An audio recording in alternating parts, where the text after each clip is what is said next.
अक्सर लोग मानते हैं कि वर्ल्ड वॉर टू हिस्ट्री का सबसे ज़्यादा खतरनाक वॉर था, लेकिन अगर मैं कहूँ एक ऐसा वॉर भी हुआ था जो और भी ज़्यादा विनाशकारी था, जिसने 7 करोड़ से भी ज़्यादा लोगों की जानें ली और जिसके बारे में बहुत कम लोग जानते हैं। आज हम बात करेंगे उस वॉर के बारे में जिसको हिस्ट्री का सबसे डेडलीस्ट वॉर माना जा सकता है, और वो वर्ल्ड वॉर टू नहीं है। एक कहानी है मिड 19th सेंचुरी चाइना की, जब हुआ था दुनिया का सबसे deadliest civil war, Taiping rebellion. ये वॉर हुआ था चिंग डायनेस्टी और एक नई religious movement Taiping heavenly kingdom के बीच। ये एक आंदोलन था चिंग डायनेस्टी के अगेंस्ट, जो तब पूरे चाइना पर राज कर रहे थे। इस आंदोलन को लीड कर रहे थे होंग जिचुएंग नाम के एक व्यक्ति। होंग जिचुएंग अपने आप को जीसस क्राइस्ट का छोटा भाई बोल के दावा करते थे। होंग जिचुएंग अपने आप में एक बहुत यूनिक और कंट्रोवर्शियल हिस्टोरिकल फिगर है।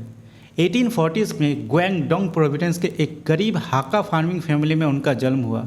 शुरुआती दिनों में वो एक स्कॉलर बनने की कोशिश कर रहे थे और बार बार चाइनीज़ इंपीरियल एग्ज़ाम में फेल हो रहे थे। चाइनीज़ इंपीरियल एग्ज़ाम एक मैंडेटरी एग्ज़ाम हुआ करता था कोई भी सरकारी नौकरी के लिए। एग्ज़ाम में बार बार फेल होने की वजह से उनका मेंटल ब्रेकडाउन हुआ। इस दौरान उन्होंने एक सपना देखा जिसमें वो स्वर्ग के पिता और एक भाई से मिले। इस इंसिडेंट ने उसे क्रिश्चियनिटी की ओर खींचा। उन्होंने क्रिश्चियन मिशनरी बुक्स पढ़ना शुरू किया और डिसाइड किया कि वो जीसस क्राइस्ट के छोटे भाई हैं और उनका एक डिवाइन मिशन है।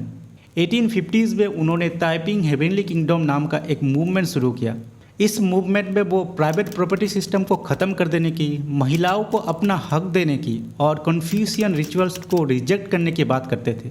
उनका गोल था पूरे चाइनीज़ एम्पायर को ख़त्म कर देना और एक नया हेवनली किंगडम की संरचना करना, एक स्वर्गीय राज्य बनाना।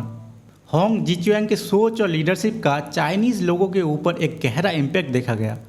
एक तरफ उन्होंने आम आदमी को एक नई उम्मीद दी, एक ऐसी दुनिया जहां सबको बराबर का हक मिलेगा, लैंड और वेल्थ बराबरी से बांटा जाएगा और पुराने राजा महाराजाओं के जुल्म पूरी तरीके से ख़त्म हो जाएगा। इन बातों से बहुत सारे गरीब और किसान उनके सेना में जुड़ गए, क्योंकि पहली बार उन्हें लगा कि वो भी अपनी ज़िंदगी बदल सकते हैं। लेकिन दूसरी तरफ इस आंदोलन का परिणाम बहुत विनाशकारी होने वाला था। अनगिनत गांव और शहर तबाह होने वाले थे और देश की इकोनॉमी को दशकों तक का झटका लगने वाला था।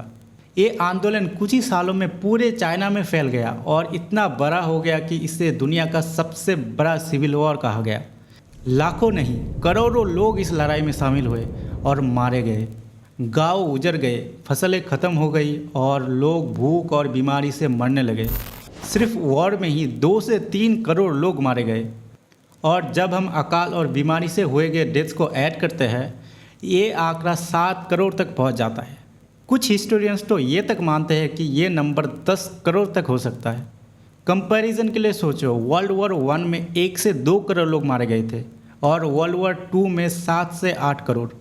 और ये वॉर्स मल्टीपल कंट्रीज़ के बीच में हुआ था। सिर्फ एक कंट्री की एक सिविल वॉर में 7 करोड़ लोगों का मरना कोई छोटी मोटी बात नहीं है। फिर भी ताइपिंग रेबिलियन का नाम बाहर के देशों में बहुत मुश्किल से मिलता है। तो सवाल ये है, हम इस वॉर के बारे में क्यों नहीं सुनते? सबसे पहले, ये एक इंटरनल सिविल वॉर था जिसमें ग्लोबल पावर्स इन्वॉल्व नहीं थे। दूसरा, ये हुआ था 80s के दौरान, जब मीडिया और फोटो कवरेज नहीं हुआ करते थे। और तीसरा, इंडिविजुअल कंट्रीज़ अपने हिस्ट्री बुक में अक्सर अपने खुद के वॉर्स पे ज़्यादा फोकस करते हैं, सिवाय किसी और देश के। पर चाइना के लिए ये एक लाइफ चेंजिंग इवेंट था। इसने चिंग डायनेस्टी को कमज़ोर कर दिया और आखिर में पूरा चाइनीज़ एम्पायर कोलैप्स हो गया, जिसका असर हमें आज भी चाइना के इतिहास में दिखाई देता है। ताइपिंग रेबिलियन एक बात साफ दिखाता है, हिस्ट्री के सबसे डेडलीस्ट वॉर्स हमेशा वो नहीं होते जो हम पढ़ते हैं।